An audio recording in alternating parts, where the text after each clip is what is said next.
الحمد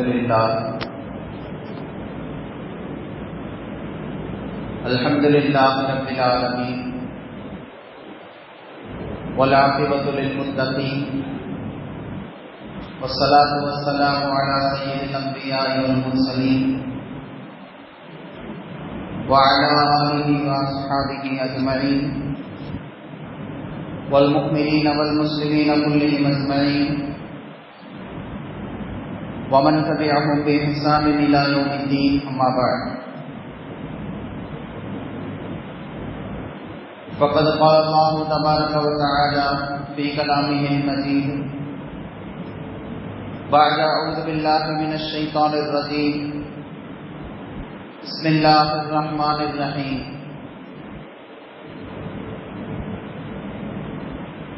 إنهم فتية آمنوا بربهم وزدناهم هدى صدق الله العلي العظيم. قال نبينا محمد صلى الله عليه وسلم اغتنم خمسا قبل خمس وقال منهم شبابك قبل هرمك أو كما قال على نبينا عليه الصلاة والسلام. கண்ணியத்திற்கும் மிகுந்த மதிப்பிற்கும் மரியாதைக்கும் உரிய அன்பார்ந்த அல்லாஹ்வின் நல்லடியார்களே,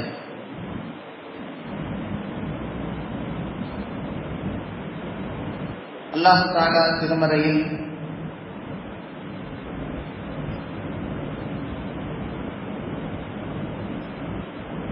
ஒரு அத்தியாயத்திற்கு புகைவாசிகள் என்று பெயர் வைத்து ஒரு மிக நீண்ட அத்தியாயத்தை குர்ஆனில் பதிவு செய்திருக்கிறார். வெள்ளிக்கிழமைகளில் ஓதுவதற்கென்று பிரத்யேகமாக பரிந்துரைக்கப்பட்ட கஹஃப் சூராவை பற்றி நாம் நிறைய கேள்விப்பட்டிருக்கிறோம். அந்த சூறாவில் இடம்பெற்றிருக்கின்ற வரலாற்று சம்பவத்தையும் நாம் பேச கேள்விப்பட்டிருக்கிறோம். ஒரு ஊரில் இருந்த அநியாயக்கார ஆட்சியாளனுக்கு எதிராக அடங்க மறுத்து ஊரை விட்டு வெளியேறிய 7 பேர் ஒரு குகைக்குள்ளே தஞ்சமடைந்து 300 அல்லது அதைவிட அதிகமான ஆண்டுகள் தூக்க நிலையிலேயே அல்லாஹ் அவர்களை தொடர்ந்து வைத்திருந்து பின்னால் அவர்களுக்கு தூக்கத்திலிருந்து விழிப்பை கொடுத்து ஊருக்குள்ளே அவர்கள் நடமாடி இப்படி ஒரு அதிசயம் நடந்ததை மக்கள் தெரிந்து கொண்டதற்கு பின்னால் அவர்களுக்கு மௌத்தை கொடுத்து ரூஹை கைப்பற்றிய சம்பவத்தை குர்ஆன் மிக விரிவாக பேசியிருக்கிறது. இந்த வரலாற்றில் பல்வேறு வகையான படிப்பினைக்குரிய நிகழ்வுகள் ஓரிரு நிமிடத்திற்குள்ள மிக சுருக்கமாக இந்த வரலாறு இப்போ ஞாபகப்படுத்தப்பட்டிருந்தாலும் கூட குர்ஆன் இதை மிக விசாலமாக பேசியிருக்கிறது. விசாலமாக பேசப்பட்ட இந்த வரலாற்றினுடைய ஒவ்வொரு வரியிலிருந்தும் ஒவ்வொரு வார்த்தையிலிருந்தும் இந்த சமுதாயத்திற்கு பல்வேறு தரப்பட்ட படிப்பினைகள் புதைந்திருக்கிறது என்பதாக பெருமக்கள் இதனுடைய விளக்க முறையில் ஏராளமான படிப்பினைகளை எடுத்து எழுதியிருக்கிறார்கள். இதில் மிக முக்கியமாக இப்போது ஓதப்பட்ட திருவசனமாகிய இன்னஹும் ஃபித்யத்துன் ஆமனு பிரப்பிஹிம், அந்த 7 பேரும் வாலிபர்களாக இருந்தார்கள் என்பதை அல்லாஹ் கூடுதலாக பதிவு செய்கிறார். ஒரு அரசரை எதிர்த்து ஊருக்குள்ளே தன்னை எதிர்த்து பேசுகிற எல்லோரையும் கொலை செய்து வீசுகிற அளவுக்கு வக்கர புத்தி உடைய சர்வாதிகார போக்குடைய ஒரு அரசனை எதிர்த்து நிற்கக்கூடிய இந்த 7 பேர் 30-40 வயது உடைய அனுபவம் பெற்றவர்களாகவோ பெரிய வீரர்களாகவோ அரசரையே எதிர்க்கக்கூடிய அளவுக்கு பெரிய அதிகாரம் படைத்தவர்களாகவோ எல்லாம் இருக்கல. இன்னஹும் ஃபித்யத்துன் ஆமனு பிரப்பிஹிம், இறைவனின் மீது நம்பிக்கை கொண்ட ஓரிரை கொள்கையில் ஒரு ஒற்றுமையாக ஓரிரு கொள்கையில் பிடிப்போடு இருந்த அந்த 7 பேரும் வாலிபர்கள் என்பதை அல்லாஹ் கூடுதலாக பதிவு செய்கிறார்.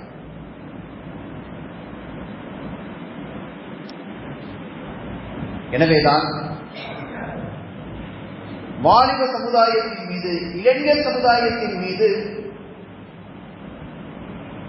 எப்போதுமே இஸ்லாத்திற்கு ஒரு மிகப்பெரிய அக்கறை இருந்து கொண்டே இருக்கும். அதை பெருமானார் ஸல்லல்லாஹு அலைஹி வஸல்லம் அவர்களும் பல்வேறு வார்த்தைகளின் மூலமாக வெளிப்படுத்தி இருக்கிறார்கள். குறிப்பாக இஹ்தனிம் ஹம்ஸன் கப்ல ஹம்ஸின், 5 விஷயங்கள் வருவதற்கு முன்னாலேயே 5ஐ கொண்டு நீங்கள் பிரயோஜனம் அடைந்து கொள்ளுங்கள், பயன்படுத்திக் கொள்ளுங்கள் என்று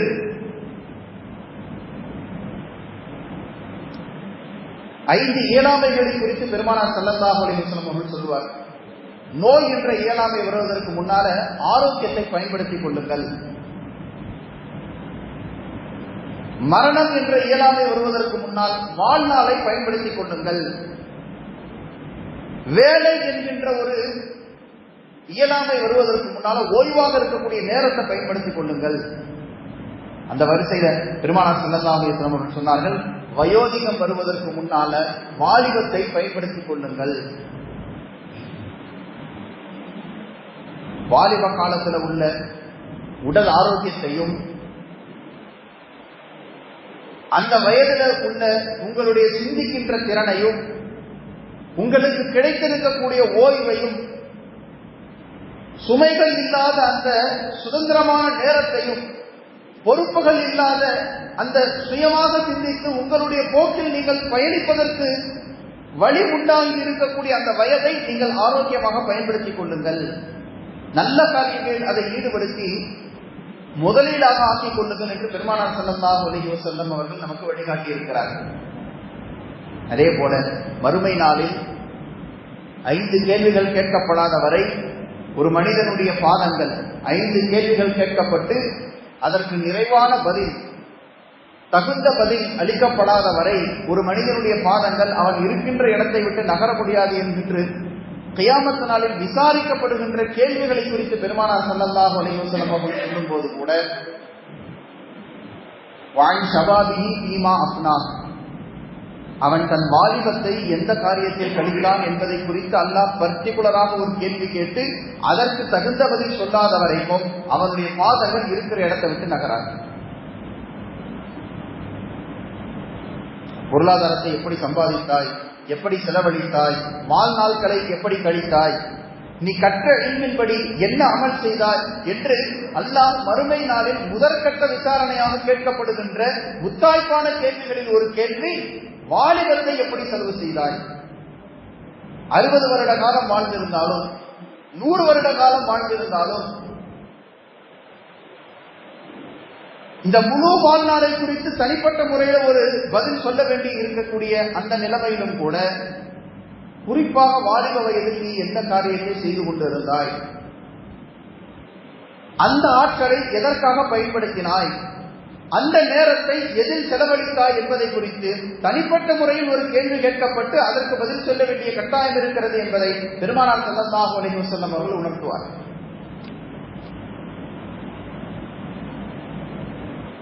எனவே கண்ணியத்திற்குரிய அன்பார்ந்த அல்லாஹ்வின் நல்லடியார்களே, இஸ்லாம் வாலிப வயதில் ஒரு மனிதனிடத்தில் இருக்கக்கூடிய ஆற்றல், சிந்திக்கின்ற திறன், இதையெல்லாம் வைத்து ஆரோக்கியமான நல்ல காரியங்களில் தனக்கும் தன்னுடைய குடும்பத்திற்கும் இந்த சமூகத்திற்கும் பயன்பெறக்கூடிய வகையில் அதை பிரயோஜனமுள்ளதாக ஆக்குவதில் மிக அதிகமான முனைப்பை காட்டியிருக்கிறது என்பதை நாம் பார்க்க முடிகிறது.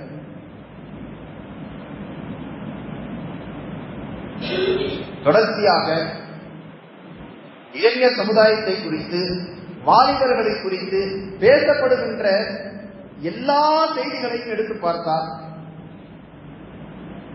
இப்ப உள்ள இளவட்ட பசங்கள் எல்லாம் போக்கே சரியில்லை. இப்ப உள்ள வாலிப வயதுடைய ஆண்களை குறித்து பேசுவதாக இருந்தாலும் பெண்களை குறிப்பிட்டு பேசுவதாக இருந்தாலும் இந்த தலைமுறையில உள்ள இளைஞர்களிடத்துல ஒரு பொறுப்பே இல்லை.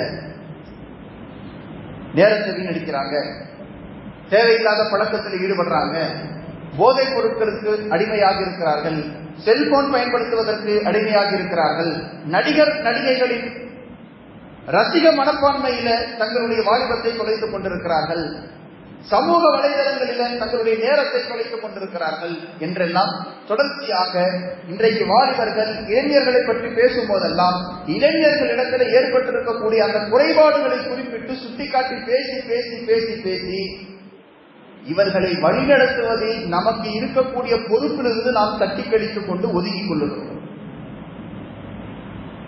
உண்மையிலேயே ஒரு வாலிபன், வாலிப வயதுடைய ஒரு பெண், ஒரு இளைஞன் அல்லது ஒரு இளைஞி, வாலிப வயதுடைய ஆண் பெண் யாராக இருந்தாலும் அவர்கள் வழி தவறி நடப்பதற்கோ நேரத்தை வீணடிப்பதற்கோ எதிர்காலத்தை குறித்து திட்டமிடாமல் பொழுதுபோக்கில் தங்கள் நேரத்தை வீணடிக்கக்கூடியவர்களாக இருப்பதில் எல்லாம் பெற்றவர்கள், சமுதாயத்தை வழிநடத்தக்கூடிய தலைவர்கள், முஹல்லாவை நிர்வகிக்கக்கூடிய ஜமாத்தார்கள், பள்ளிவாசல்களில் இறைப்பணி செய்யக்கூடிய இறை அழைப்பாளர்கள், உலமாக்கள், இவர்கள் எல்லோருக்கும் சேர்ந்த பொறுப்புதான் இளைஞர்களை வழிநடத்துவது. இவர்கள் எல்லோரும் சேர்ந்து எப்படிப்பட்ட தலைமுறையை உருவாக்குகிறது என்பதுதான் கேள்விக்குறியாக இருக்கு.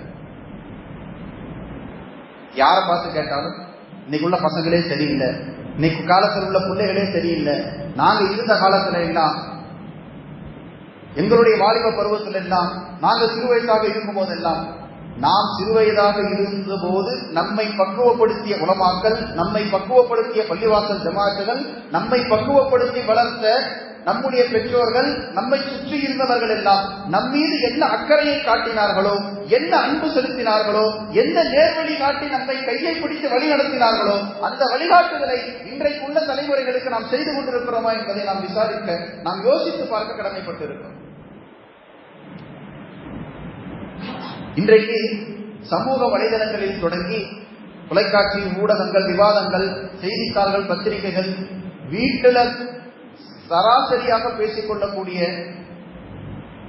எல்லா கான்வர்சேஷன்லையும் இளைஞர்களை குறித்த உண்டான ஒரு பார்வையின் மீது ஒரு ஸ்பாட்லைட் விழுந்திருக்கு.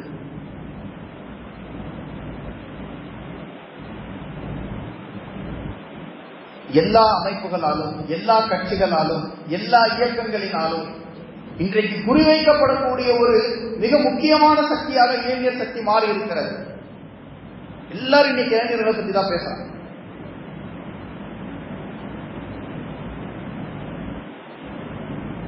இன்றைக்கு உலகத்தில் நடக்கக்கூடிய எல்லாமும் இளைஞர்களை குறிவைத்துத்தான் நடக்கிறது. சினிமா படம் எடுக்கிறதுல இருந்து, சமூக வலைதளத்தில் வர வீடியோவில் இருந்து, reels, comment, share, like, subscribe எல்லாம் எதை தொடர்ந்து நடக்கிறது? இளைஞர்களை குறிவைத்து 18 வயதிலிருந்து 30 வயதுக்குள்ளே இருப்பவர்களை குறிவைத்துத்தான் இன்றைக்கு எல்லாமும் கட்டமைக்கப்பட்டுக் கொண்டிருக்கிறது.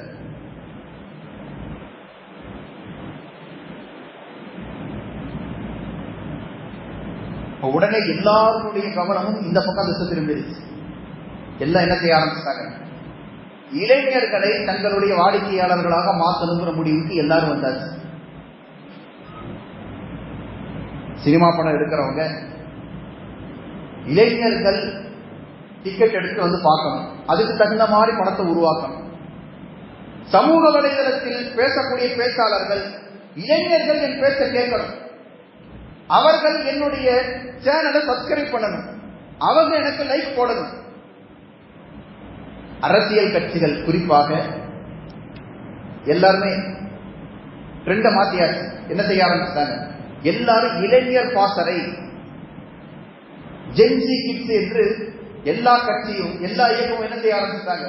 என்னுடைய தொண்டராக, என் கட்சியின் உறுப்பினராக, என் கொள்கையை பரப்பக்கூடிய கொள்கை பரப்பு வீரர்களாக, என்னுடைய கட்சியை அடுத்த நிலைமைக்கு கொண்டு போகக்கூடிய சக்தியாக இளைஞர்களை மாற்ற வேண்டும் என்று எல்லா ஐடிங்களையும், எல்லா கட்சியினுடைய நிர்வாகிகளையும், எல்லா கட்சியினுடைய அடுத்த கட்ட தலைவர்களும் என்ன யோசிக்க ஆரம்பிச்சாங்க?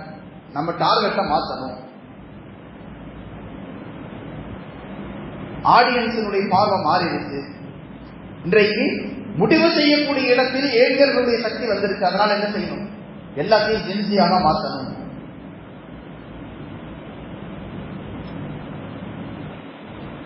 ஆனால் இன்னும் ஜென்சிக்கு அப்டேட் ஆகாம இருக்கிற இந்த இளைஞர்களுக்கு தகுந்த மாதிரி தங்களை தகவமைத்துக் கொள்ளாமல் என்னுடைய வாடிக்கையாளராக, என்னுடைய கஸ்டமராக இளைஞர்கள் இருக்க வேண்டும் என்கின்ற நிலைக்கு மாறாத ஒரே ஒரு அமைப்பு, ஒரே ஒரு இயக்கம், ஒரே ஒரு நிறுவனம் இருக்குன்னா பள்ளிவாசல் மட்டும்.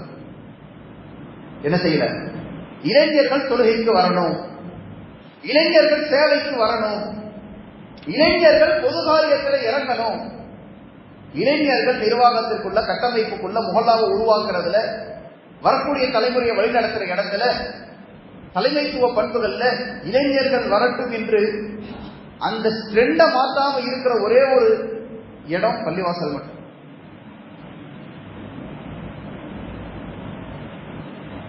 யாரோ 10 தொழுகையாளிகள் வந்து தொழுது, ஒருத்தர் மாங்கு சொல்லி ஒருத்தர் தொழுக வச்சு 10 பேர் வந்து தொழுதுகிட்டு இருந்தா பள்ளிவாசல் நடக்குது என்ற கோணத்தில் பள்ளிவாசலுடைய நிலைமைகள் மாறிவிட்டது.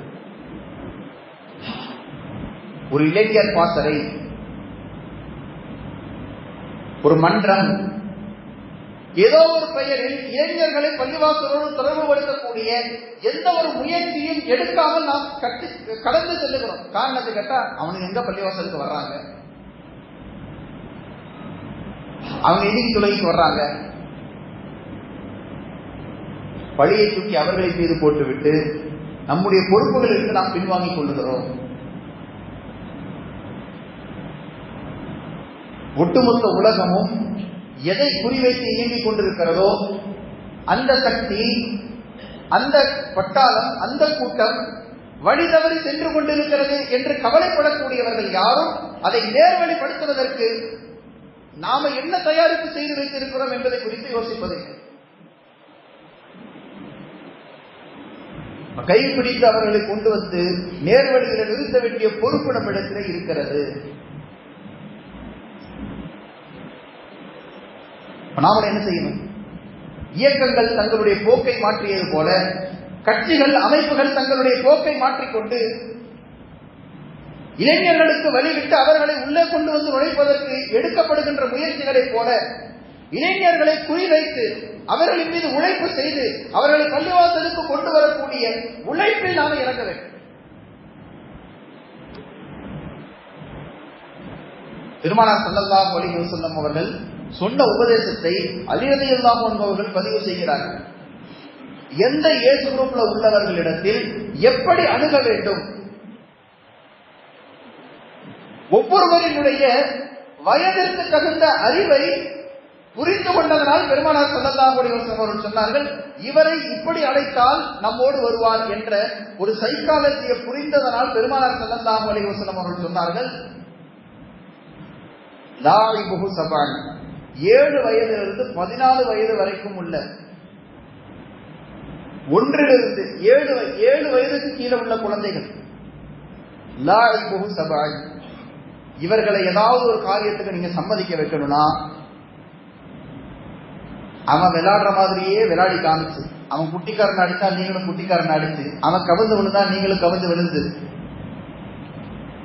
நானும் உன் கூட்டாளிங்கிற மாதிரி அவனோட மிங்கில் ஆகி அதுக்கு பிறகு நீங்க ஒண்ணு சொன்னீங்கன்னா அவன் கேட்பான். இது 7க்கும் கீழே உள்ள வயதுல உள்ள குழந்தைகளை வழிபடுத்துவதற்கான முறையை பெருமானார் ஸல்லல்லாஹு அலைஹி வஸல்லம் அவர்கள் சொல்லிக் கொடுத்ததாக அலி ரலியல்லாஹு அன்ஹு சொன்னார்கள். லாஇபுஹு சபஅன், 7 வயது ஆகிற வரைக்கும் அவனை ஏதாவது ஒரு காரியத்தை செய்ய வைக்கணும்னா அவனை அந்த காரியத்துல கமிட் பண்றதுக்கு நாம என்ன செய்யணும்? அவன் செய்யறத பூரா செஞ்சு அவனும் நாமளும் ஒண்ணுங்கிற மாதிரி மனநிலையை உருவாக்கி அவனை செய்ய சொன்னா அவன் செய்யும்.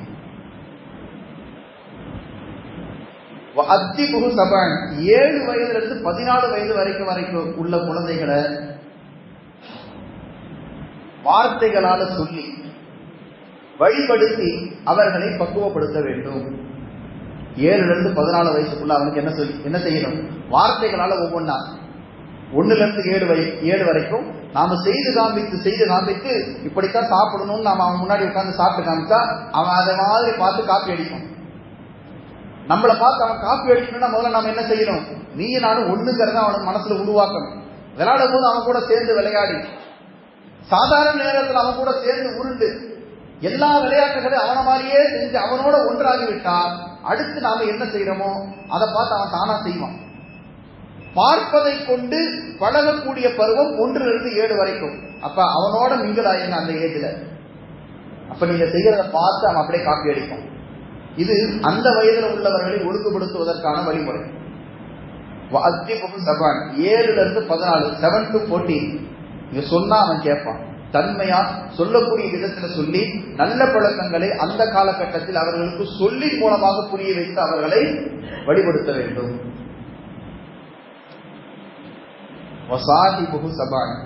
அடுத்து 14-21 வரைக்கும் யாரு பேச்சையும் கேட்க மாட்டான். ஃப்ரெண்டு சொல்றதான் கேட்பான். என்ன செய்ய மாட்டான்? அத்தா சொல்லட்டும், அம்மா சொல்லட்டும், அஜருக்கு சொல்லட்டும், டீச்சர் சொல்லட்டும், யார் சொன்னாலும் கேட்க மாட்டான். 14-21 வரைக்கும் ஃப்ரெண்டு சொல்றதை மட்டும்தான் கேட்பான். அதனால என்ன ஆயிரணும்? நீ அவனோட ஃப்ரெண்ட் ஆயிரும். 14-21 வரைக்கும் அவனோட ஃப்ரெண்ட் ஆயிரும். ஒரு நண்பனாக மாறி அவனோட சேர்ந்து பயணித்து அவனுடைய எல்லா குறும்புகளிலும்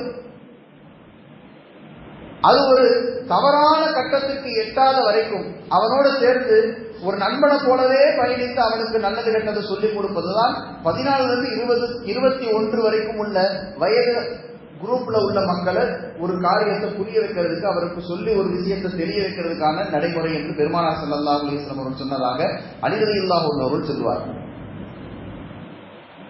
இப்படி இளைஞர்களை சிறு வயதிலிருந்து 21 வயது வரைக்கும் அவனுடைய அறிவு சிந்தித்து சுயமாக நல்ல முடிவை எடுக்கக்கூடிய அளவுக்கு அவனை பக்குவப்படுத்துவதற்கு எந்தெந்த வயதில் அவனோடு எப்படி எப்படி அணுக வேண்டும் என்பதை முதல் கொண்டு பெருமானார் ஸல்லல்லாஹு அலைஹி வஸல்லம் அவர்கள் கற்றுக் கொடுத்திருக்கிறார். எனவே கண்ணியத்திற்குரிய அன்பார்ந்த அல்லாஹ்வின் நல்லடியார்களே, இளைஞர்களை ஒரு கட்டத்திற்கு மேல இவனுங்கெல்லாம் சரியில்லை, நம்ம போற சொல்ற பேச்சு கேட்கறது இல்லை, உனக்கு என்ன சொன்னாலும் புத்தி வராது என்று வெறுத்து ஒதுக்கி தள்ளுவதை விட அவர்களை சரிபடுத்தி அந்த காரியத்திற்குள்ளே கொண்டு வருவதுதான் ஒரு நல்ல தலைமைக்கு அழகு.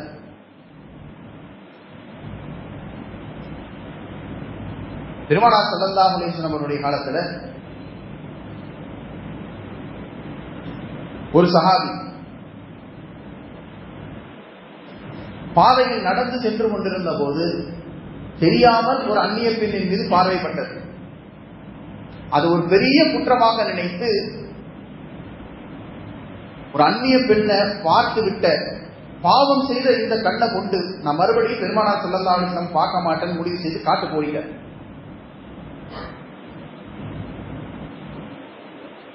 பாவம் செய்த இந்த கண்ணை வைத்து மறுபடியும் பெருமானார் ஸல்லல்லாஹு அலைஹி வஸல்லம் அவர்களை பார்க்க மாட்டேன் அப்படின்னு மதீனாவிலேயே இல்லாம காட்டுக்குள்ளே ஓடி சென்று ஒளிந்து கொண்டார்.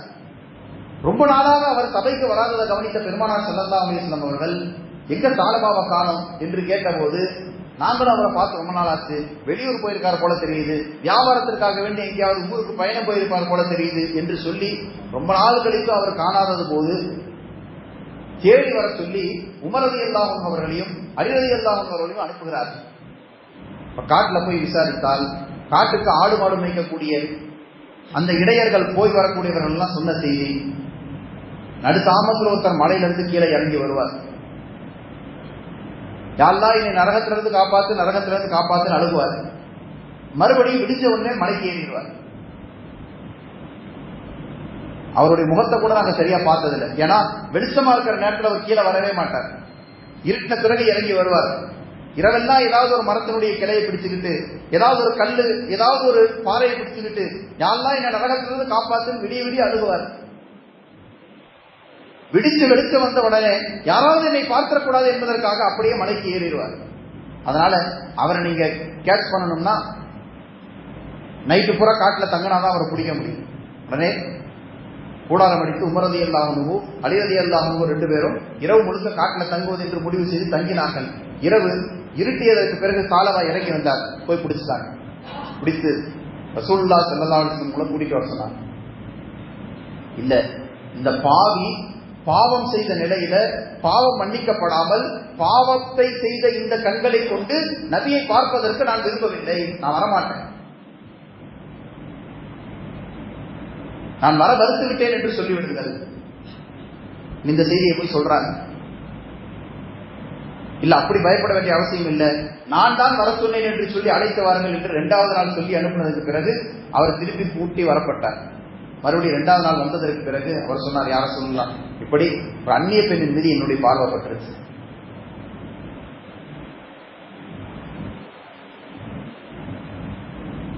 அவரை ஒரு வழியாக சமாதானப்படுத்தி பெருமானார் ஸல்லல்லாஹு அலைஹி வஸல்லம் வீட்டுக்கு அனுப்பி வைத்தார்.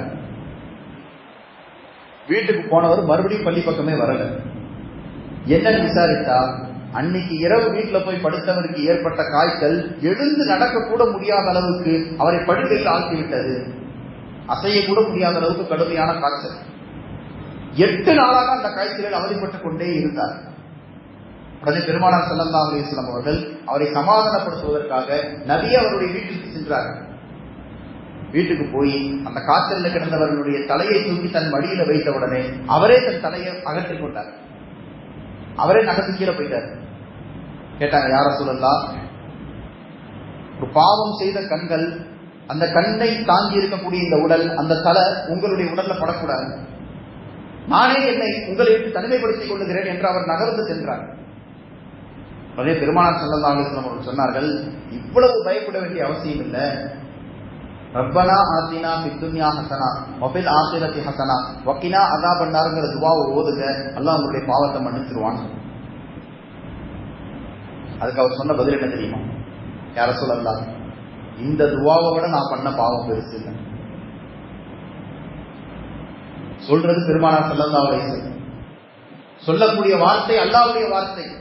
ஆனால் அந்த இளைஞருடைய மனதில் ஏற்பட்டிருக்கக்கூடிய அல்லாஹ்வினுடைய பயத்தை யோசியுங்கள்.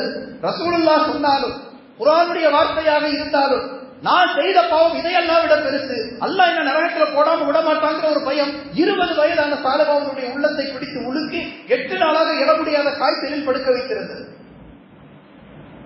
உடனே பெருமானார் ஸல்லல்லாஹு அலைஹி வஸல்லம் அவர்கள் சொன்னார்கள், அப்படிலாம் யோசிக்காதீங்க, அல்லாஹ்வுடைய வார்த்தை உலகத்தில் உள்ள எல்லா பாவங்களை விட பெருசு, அல்லாஹ்வுடைய கருணை உங்களுடைய பாவத்தை எல்லாம் விட பெருசு, அல்லாஹ் நினைச்சா ஒரு நிமிஷத்துக்கு உங்களுடைய பாவத்தை மன்னிச்சிருவான்னு சொன்ன உடனே அவர் கேட்டார், யார சொல்லலாம், அப்படின்னா என் பாவம் மன்னிக்கப்பட்டுச்சா இல்லையா அல்லாஹ்ட்ட கேட்டு சொல்லுங்க. கடைசியா பெருமானார் ஸல்லல்லாஹு அலைஹி வஸல்லம் கேட்டாங்க, உனக்கு என்னதான் வேணும்னு சொல்லு, அதையே நான் துஆவா கேட்டு வாங்கி கொடுத்தறேன். அவர் சொன்னார், யா ரசூலல்லாஹ், அந்த பெண் மீது என் பார்வை படுறதுக்கு முத நாள் நான் எப்படி இருந்தனோ அப்படி என் ஹிஸ்டரி மாறிடணும். வாட்ஸ்அப்ல ஒரு மெசேஜ் டெலீட் பண்ணா எப்படி காணாம போயிருதோ, கூகுள்ல கிளியர் ஹிஸ்டரி கொடுத்தா எதையெல்லாம் பார்த்தோமோ அதெல்லாம் எப்படி காணாமல் போயிருதோ, இல்லாம ஆயிருதோ, அந்த மாதிரி அந்த பெண் மீது என் பார்வை பட்ட டேட்டுக்கு அப்புறம் உள்ள வாழ்க்கை பூரா டெலீட் ஆயிடும். அந்த நாளுக்கு முன்னாடி இருந்து அல்லாஹ் என்னை விசாரிச்சா நான் பதில் சொல்லிக்கிறேன். அந்த நாள் மட்டும் என் ஹிஸ்டரியில இருந்து அழிஞ்சிடும். பெருமானார் ஸல்லல்லாஹு அலைஹி வஸல்லம் துஆ செய்தார்கள், யா அல்லாஹ், அந்த பெண் மீது இவனுக்கு பார்வைப்பட்ட அந்த நாளில் நடந்த அந்த கணக்க வழக்கம் மட்டும் அழிச்சு. அப்படி அல்லாஹ்விடத்தில் துஆ செய்து அல்லாஹ் அதை ஏற்றுக்கொண்டு வஹி இறங்கி அந்த நற்செய்தி அவர் காதல விழுந்த உடனே ரூஹ் பெற்றது. எப்படிப்பட்ட இளைஞர்களை பெருமானார் ஸல்லல்லாஹு அலைஹி வஸல்லம் அவர்கள் உருவாக்கி வைத்திருந்தார். இதே போல ஒரு சஹாபி, வெகுளியாக எல்லோரிடத்திலும் பழகக்கூடியவர், பெரிய தரப்பா கண்ணியமா கட்டுப்பாடா இருக்கிற மாதிரி இல்லாம சுபாவத்தாலேயே இயற்கையாக எல்லாரிடத்திலும் சிரித்து சகதமாக பேசக்கூடிய ஒரு சுபாவம் உடையவர். ஒரு நாள் பாதையில கடந்து சென்று கொண்டிருந்த அந்நிய பெண்கள் சிலரிடத்துல நின்று இதே மாதிரி யதார்த்தமா பேசிட்டு இருந்தார். எந்த தவறான நோக்கமோ வேற எந்த கெட்ட எண்ணமோ கிடையாது. யாரை பார்த்தாலும் சகஜமா நின்று பேசக்கூடிய சுபாவம் உடையவர். ரோட்ல கடந்து போகும்போது 2-3 பெண்மணிகள் அப்படி கடந்து போயிட்டு இருந்தவங்கள்ட்ட சலாம் சொல்லி சகஜமா பேசிட்டார். திடீரென்று அந்த இடத்துல பெருமானார் ஸல்லல்லாஹு அலைஹி வஸல்லம் வந்துட்டாங்க. என்னப்பா இங்க 2 பொம்பளையாள்கிட்ட பேசிட்டு இருக்கிறேன் என்று கேட்ட உடனே சில பேர் இன்ஸ்டன்டா பதில் ரியாக்ஷன் கொடுத்துருவாங்க. யார சொல்லா, நான் கொண்டு வந்து ஒட்டகத்தை காணல, அதான் யாராவது பார்த்தாங்கன்னு விசாரிச்சுட்டு இருக்கிறேன்னு அடிச்சு விட்டார். அவர் ஒட்டகத்தையும் கொண்டு வரல, அந்த பெண்கள் இடத்துல ஒட்டகத்தை பற்றி விசாரிக்கவும் இல்லை. மாட்டிக்கிட்டேங்கிற அவகாசத்துல என்ன பண்ணிட்டார், யார் சொல்லலாம், ஒட்டகத்தை கொண்டு வந்த என்னை கட்டிட்டு கடைக்கு போயிட்டு வரதுக்குள்ள ஒட்டகத்தை காணல, அதுதான் யாராவது பாத்தீங்களான்னு விசாரிச்சுட்டு இருந்த, வேற எதுவும் பேசலன்ட்டார். அப்படியா, ஒட்டகம் கிடைச்சா வந்து என்கிட்ட சொல்லுங்க, பெருமானார் ஸல்லல்லாஹு அலைஹி வஸல்லம் சிரிச்சுக்கிட்டே போயிட்டாங்க. அதற்கு பிறகு அவர் எப்ப எங்க பார்த்தாலும் பெருமானார் ஸல்லல்லாஹு அலைஹி வஸல்லம் அவர்கள் அந்த ஒட்டகம் கிடைச்சா அப்படின்னு கேட்பாங்க. இவர் விட்டப்பாடு இல்ல, நான் தேடிட்டு இருக்கிறேன், இன்னும் கிடைக்கல, இந்த விசாரிச்சுட்டு இருக்கிறேங்கிற மாதிரியே போலீஸ் ஸ்டேஷன்ல கம்ப்ளைண்ட் கொடுத்துட்டு போய் கேட்டோம்னா எப்படி உங்க கேஸ் பெண்டிங்ல இருக்குது விசாரிச்சுட்டு இருக்கிறோம், எப்படி அதை மதிப்பிக்கிட்டே இருப்பாங்களோ, எப்ப பெருமானார் ஸல்லல்லாஹு அலைஹி வஸல்லம் பார்த்தாலும் மறக்காம நபி ஸல்லல்லாஹு அலைஹி வஸல்லம் கேட்பாங்க ஒட்டகம் என்னாச்சுன்னு. இவரு விட்டு கொடுக்காம அடிச்சுக்கிட்டே இருந்தார், தேடிட்டு இருக்கிறேன். ஒரு கட்டத்துக்கு மேல தொடர்ச்சியா பெருமானார் ஸல்லல்லாஹு அலைஹி வஸல்லம் கேட்க நம்ம பதிலுக்கு பொய்யா சொல்லிக்கிட்டு இருக்கிறவன் பயந்து என்ன செய்ய ஆரம்பிச்சார், நபியுடைய பார்வையிலிருந்து ஒதுங்க ஆரம்பிச்சார். நேரடியா போய் நான் பொய் தான் சொன்னேன்னு சொல்றதுக்கு தைரியமும் வர்றதில்லை. அதே நேரத்துல திரும்ப திரும்ப கேட்கும் போது ஒரே பொய்ய நபி இடத்துல சொல்லிக் கொண்டே இருப்பதற்கு மனசு வராம ஒதுக்கி வாழ ஆரம்பிச்சார். தக்பீர் கட்டினதுக்கு அப்புறம் தான் பள்ளிவாசலுக்குள்ள வருவார், சலாம் கொடுத்த உடனே எந்திரிச்சு ஓடிடுவார்.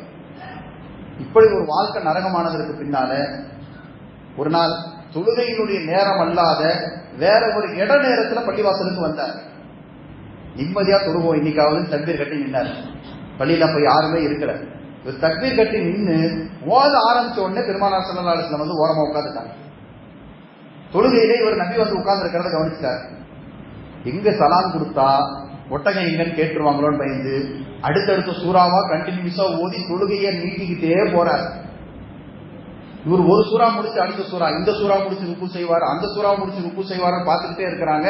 இவர் ஒரு சூறா முடிச்சவொடனே அடுத்த பிஸ்மில்லாஹிர் ரஹ்மானிர் ரஹீம் அடுத்த சூறாவை ஆரம்பிக்கிறார். நபி ஸல்லல்லாஹு அலைஹி வஸல்லம் புரிஞ்சுக்கிட்டாங்க, இவரு தொழுகை முடிக்கிற ஐடியாவில் இல்ல போல தெரியுதுன்னு. பெருமானார் ஸல்லல்லாஹு அலைஹி வஸல்லம் தொழுகைக்கு வெளியே இருந்து அவர் கம்யூனிகேட் பண்றாங்க. தம்பி, எத்தனை சூறா ஓதி முடிச்சாலும் உள்ளது பிறப்பின்னாஸ் வந்து ஓதி முடிச்சு ருக்கு செஞ்சு சலாம் கொடுத்து எந்திரிச்சு வெளியே வந்த உடனே உன் ஒட்டகம் என்னாச்சுன்னு கேட்காம நான் போக மாட்டேங்கிறத தொழுகைக்கு வெளியேறதே பெருமானார் ஸல்லல்லாஹு அலைஹி வஸல்லம் அவர்கள் கம்யூனிகேட் பண்ணிட்டாங்க.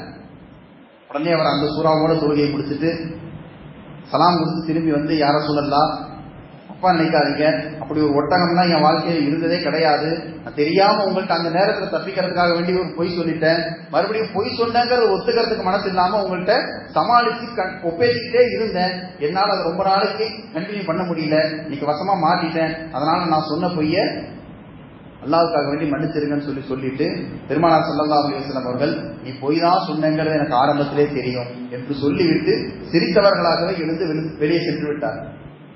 அவர் முடிவு செய்தார், இதற்கு பிறகு தேவையில்லாத யார்ட்டையும் பேசவும் கூடாது, தேவையில்லாம பொய்யும் சொல்லக்கூடாதுன்னு முடிவு பண்ணிவிட்டேன் என்று சொன்ன அந்த வரலாறு நமக்கு நினைவுபடுத்துகிறது. பெருமானார் ஸல்லல்லாஹு அலைஹி வஸல்லம் அவர்கள் ஒரு தவறு நடப்பதை கண்டால், அந்த வயது உடையவர்கள் ஒரு சில தவறுகளை செய்வதை கண்டால் அவர்கள் எப்படி நேர்வழிப்படுத்தி இருக்கிறார்கள் என்பதை குறித்து ஒரு மிகப்பெரிய படிப்பனையும் ஒரு பாடமும் அதிலே இருக்கிறது. அந்த நபரை அங்க பெண்களோடு பேசிக் கொண்டிருக்கிறத பார்த்த உடனே பிடிச்சி கழுத்திலேயே 2 போடு போட்டிருந்தா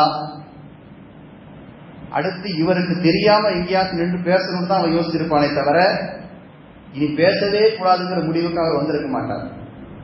என்ன செய்யும், அவருக்காக அந்த தவறை புரிய வைக்கக்கூடிய வண்ணமாக ஒரு சில நிமிடங்களில் அவர்களை விட்டு பிடிக்க வேண்டிய ஒரு சூழ்நிலை வரும்போது அவர்களை நேர்வழிப்படுத்துவதற்காக வேண்டி நாம் அவர்களுடைய தரத்துக்கு இறங்கி அவர் போய் சொல்றியா, நீ போய் சொல்றியா, நீ பால் போட போட நானும் சிக்ஸ் அடிச்சுக்கிட்டே இருக்கிறேங்கிற மாதிரி அவரை விளையாட விட்டு பெருமானார் ஸல்லல்லாஹு அலைஹி வஸல்லம் அவர்கள் கடைசியாக என்ன செய்தாங்க, இவர் செய்த தவறை புரியக்கூடிய ஒரு சூழ்நிலையில கொண்டு வந்து அவர்களை நிறுத்தினார்கள். இப்படியாக இளைஞர்கள் இன்றைக்கு கெட்டு போய்விட்டார்கள், வழி தவறுகிறார்கள், தேவையில்லாத காரியத்தில் ஈடுபடுகிறார்கள் என்றால் தேவையான காரியத்தில் அவர்களை ஈடுபடுவதற்கு நாம என்ன வழி செய்து கொடுத்திருக்கிறோம் என்பதை யோசிக்கிறோம். சினிமாவுக்கு பின்னாடி போறாங்க, போதைக்கு பின்னாடி போறாங்க, கெட்ட வழிகாட்டுதலிலே சீரடிகிறார்கள், இன்ஸ்டாகிராம், பேஸ்புக் என்று சமூக வலைதளத்திலேயே மூழ்கி கிடக்கிறார்கள். அந்த இளைஞர்களை பள்ளிவாசலுக்குள்ளேயே ஒரு டீமாக உருவாக்கி, எப்படி எல்லா கட்சிக்கும் ஒரு இளைஞர் அமைப்பு என்று ஒரு இருக்கிறதோ, இளைஞர்கள் பாசறை இருக்கு, எல்லா குரூப்புக்கும் ஒரு இளைஞர் டீம் இருக்கும். எந்த இளைஞர் டீமும் இல்லாத ஒரே ஒரு அமைப்பு, ஒரே ஒரு இடம் பள்ளிவாசல் மட்டும்தான். இப்ப இளைஞர்கள் மார்க்க பணிகளை செய்வதற்கும் இளைஞர்கள் தேவையில்லாத காரியத்தில் ஈடுபடாமல் அவர்களுடைய காரியங்கள் பள்ளிவாசலில் நல்ல காரியங்களில் பயன்பட வேண்டும் என்பதற்கும் திட்டங்களை வகுத்து அவர்களை பள்ளிவாசலுக்கு உள்ளே கொண்டு வருவது, ஏதாவது ஒரு பொறுப்பு கொடுக்கிறது, ஏதாவது ஒரு வேலை அவர்கள் இடத்துல கொடுக்கிறது. அதிகபட்சமா என்ன வேலை வாங்கும்? நோம்பு மாசத்துல நோம்பு கஞ்சி ஊத்துறதுக்கு, இஃப்தாருக்கு வடை சப்ளை பண்றதுக்கு, இதுக்கு மட்டும்தான் இளைஞர்களை இன்றைக்கு இந்த சமூகம் பயன்படுத்தும். வடை டிஸ்ட்ரிபியூட் பண்றதுக்கும் நோம்பு கஞ்சி டிஸ்ட்ரிபியூட் பண்றதுக்கும். அதை தவிர வருடம் 365 நாட்களில் எந்த பள்ளி நிர்வாகமோ அல்லது எந்த ஜமாத்தோ எந்த முஹல்லாவோ இளைஞர்கள் என்ன செய்து கொண்டிருக்கிறார்கள் என்பதை கண்டுகொள்வதே இல்லை. அதனால் அவர்களுடைய சக்திகள் பாழாகி அவர்கள் நேரம் விரயமாகுவதை வேறு தவறான வழிகளில் இருப்பவர்கள் அதை பயன்படுத்திக் கொள்ளுகிறார்கள் என்பதை எல்லாம் நாம் புரிய வேண்டும். அந்த கசப்பான உண்மைகளை நாம் ஏற்றுக்கொண்டு அதை சரி செய்வதற்கு முயற்சி செய்ய வேண்டும். அல்லாஹ் தஆலா இந்த சமுதாயத்தில் உள்ள வாலிப வயதுடைய ஆண் பெண் பிள்ளைகள் அத்தனை பேருடைய ஈமான் அக்லாத்தை பாதுகாத்து கெட்ட பழக்கங்கள், கெட்ட சகவாசங்கள், தேவையில்லாத தொடர்புகளை எல்லாம் விட்டும் அவர்களை அந்நியப்படுத்தி முஹல்லாவுக்கும் மஸ்ஜிதிற்கும் குடும்பத்திற்கும் தங்களுக்கும் தேவையான ஆக்கப்பூர்வமான காரியங்களில் தங்கள் சக்தியை தங்கள் நேரத்தை பயன்படுத்துவதற்கு அவர்களுக்கு வழிகாட்ட வேண்டும். ஆமீன் யா ரப்பல் ஆலமீன். வ ஆகிரு தஅவானா அல்ஹம்துலில்லாஹி ரப்பில் ஆலமீன். அஸ்ஸலாமு அலைக்கும் வரஹ்மத்துல்லாஹி வபரகாத்துஹு.